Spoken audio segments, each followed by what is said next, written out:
Last Friday, a tragic workplace accident claimed the life of a 16-year-old immigrant named Duvan Perez. The teenager was far too young to be working at the Mar-Jac poultry processing plant where he died. But child labor violations like this are only becoming more common in America. Before we get to that, here are the heartbreaking details of what happened to Perez. The processing plant was located in Hattiesburg, Mississippi. Federal law makes it very clear that minors are forbidden from working in meat or poultry plants.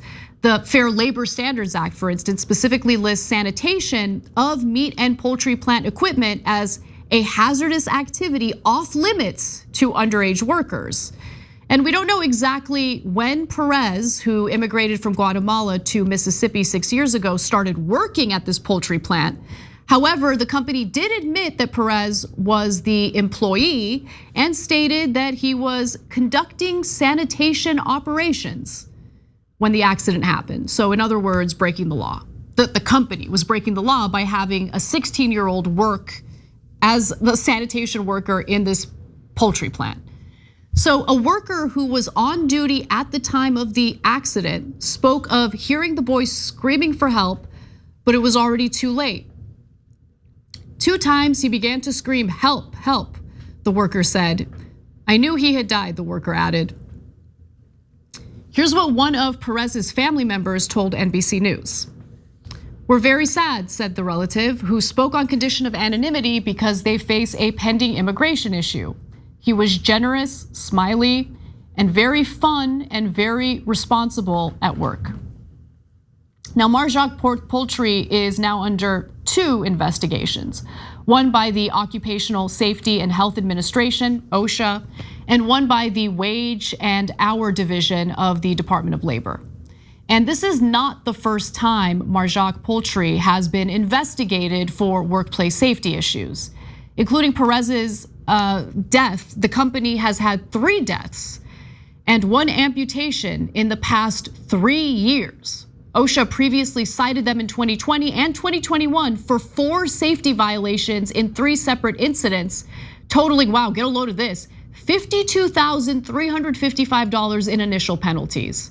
I'm sure that really broke the bank for them, right? Which is why they proceeded to break labor laws after the fact. Debbie Berkowitz, former OSHA official from the Obama administration, said the company has a horrible safety record and previously fought to prevent OSHA from looking for safety violations after previous serious injuries. And last month, NBC News reported that the Biden administration has launched a federal investigation into Guatemalan child laborers, including those working in meatpacking and produce firms. That's a good start. But we need to demand even more from our elected officials to stop the rise of child labor.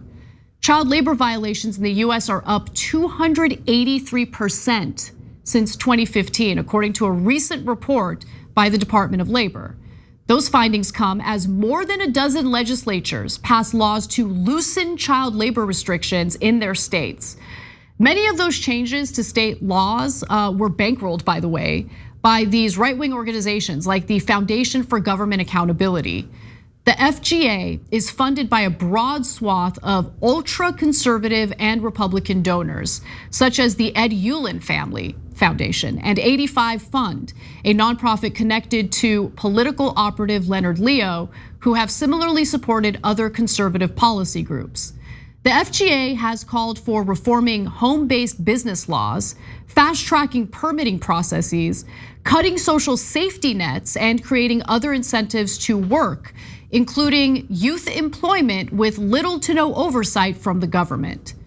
In other words, the right wing is trying to loosen child labor laws for the same reason that they're trying to keep your wages down and privatize your Social Security. It's all about the money. It's all about loosening regulations in order to exploit workers, in this case, literal children from Guatemala. Is this really the country we want to live in? Are these the issues that we're willing to sit back and allow to play out over and over and over again? And it is incredible that This was covered by local news. It's covered by us here at TYT. Who else is covering it on a national level? Who else is raising concern, genuine concern about what we are doing to literal kids in this country?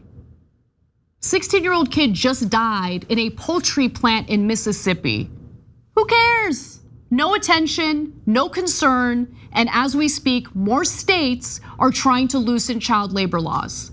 Maybe a little bit of concern about these issues, just a little bit. But no, we can't be bothered. I don't know if you heard, but Matt Gaetz and his wife went to the premiere of the Barbie movie. Maybe we should focus on that. Super important, right? Thanks for watching the Young Turks, really appreciate it. Another way to show support is through YouTube memberships. You'll get to interact with us more. There's live chat emojis, badges. You've got emojis of me, Anna, John, JR. So those are super fun. But you also get playback of our exclusive member-only shows and specials right after they air. So all of that, all you gotta do is click that join button right underneath the video. Thank you.